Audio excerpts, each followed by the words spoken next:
What's up, guys? Mr. Dan again, back again. Second Wild Eye Wednesday review. Watched a few movies, got a few. Got the 4 that I ordered, which I've discussed in a previous video. So Mr. Bone Jangles I watched this morning. That was my last morning movie on my week off this week.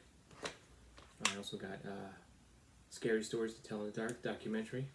I think it's awesome that Wild Eye makes feature-length films, animated films, and documentaries. House of Salem, and one that I perhaps should have skipped from what I hear. I'll throw it in eventually. The Snarling. Okay, these 4 I got from Hamilton Books. They were like $2.95 a piece. Hamilton Books. Wow. Yeah, they're awesome. Anyway. So let's just talk about 2 films. The one I got from that Walmart haul of a few movies that included Main Street Meats and the strange one the Cruel Restaurant movie, a foreign film, Japanese film. And what else did I get? I got a few other things. But the other Wild Eye movie I got was from there, was this HI-8. Okay, so I'll talk about this one. I'll talk about this one first. This was interesting. This is not everybody's cup of tea at all, okay? The Wild and Extreme rhyme. Wild Eye Raw and Extreme line. Okay, HI-8, Horror Independent 8. This is an unrated film.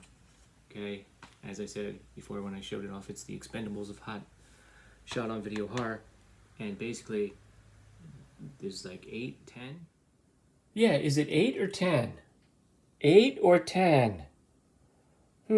Somewhere around there. 8 or 10? Yeah, Vignettes in here. It's an anthology. All of the filmmakers were encouraged to go back to their roots, and there were some stipulations involved, like using analog equipment and practical effects. And there's some at the end of the movie. They tell you what the stipulations were, and it is kind of interesting.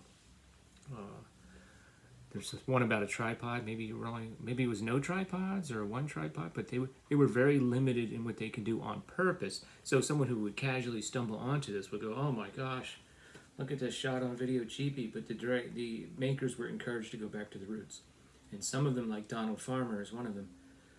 He's been around for years and years, and I actually just was doing a little research. I saw that one of my favorite YouTubers, Dr. Gangrene, interviewed him a couple weeks ago. I missed that, so I got to go back and watch that interview. But they were showing one of his movies from like 1986, so he's been around. So they were basically encouraged to become creative, and it is a pretty creative film, series of films. They're not for everybody. Most of them are very bloody. I'm not going to go through each one. A lot of them involve zombies or homicidal maniacs. There's lots of blood. There aren't as many gore effects always to go with the blood. Okay, so the wraparound segment is kind of, and it involves a killer stalking a jogger. The jogger is a female, of course, with a bare midriff showing. The only thing is they're not introducing any of the segments. You know what I mean? It's not like the asylum where they go, each patient, there's multiple patients, and they each tell the story, and then they come back to the main segment, to the wraparound segment. They just like cut away to the individual stories, and but there is a progression in the story of these people making a movie. Later on, they come across like a homeless guy who kind of joins in. They're a little like, whoa, this guy scares them at first. Then he kind of joins in. So there's that in by itself. If you add all that up, that's about as long a segment as the other segments. So, like I said, lots of zombies, a couple of homicidal maniacs. Again, this is pretty extreme. It's not for everybody. There's one segment involving practical effects, which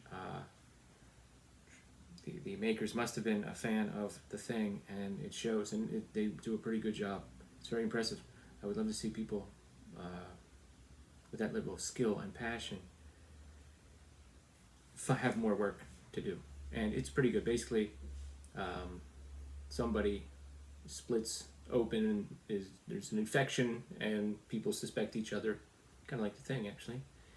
There's like 4 people in a garage, and then it turns out to, surprise, not to be who you think it is, and the alien comes out of them, and they kind of split open, and a big alien comes out with big pointy teeth, and it's pretty good. It's not like as good as The Thing. Like they kind of,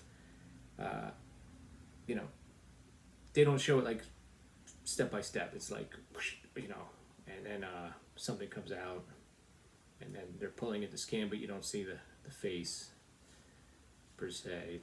It's pretty good. I mean, again, they purposefully limited themselves in terms of what the budget and what they could work with.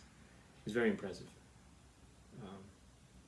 There's one comedy one, kind of, that has some pretty distasteful stuff in it. Jokes about rape and things like that. I mean, I'll say it for like the 4th time. This is not for everybody. Okay? That one had like a build up and then like a joke that kind of fell flat to me. And then there was some more inappropriate jokes after that. Hey guys, real quick. Originally this was going to be a longer chat, but I decided to trim it down. So get ready. In a moment, the video will end abruptly, and I'll be coming back next week with more reviews. But actually not that one first, but more reviews. And there's one other segment I wanted to mention, I kind of forgot about, that actually was also a comedy one that was pretty funny. And it's basically a zombie outbreak in a hospital, and they have an over-the-top hero who I believe his name was R.J. McCready. I think there might have been a middle name. Tons of John Carpenter references. He's trying to evacuate these geriatric patients, some of them, and they're just moving like so slowly, and there's infected people attacking them. And that one was pretty funny. I had forgotten about that one. Kind of silly, but fun. Alrighty, thanks. Overall, it was interesting to watch, and I kind of support what they were trying to do here. And I basically support the efforts of everybody involved.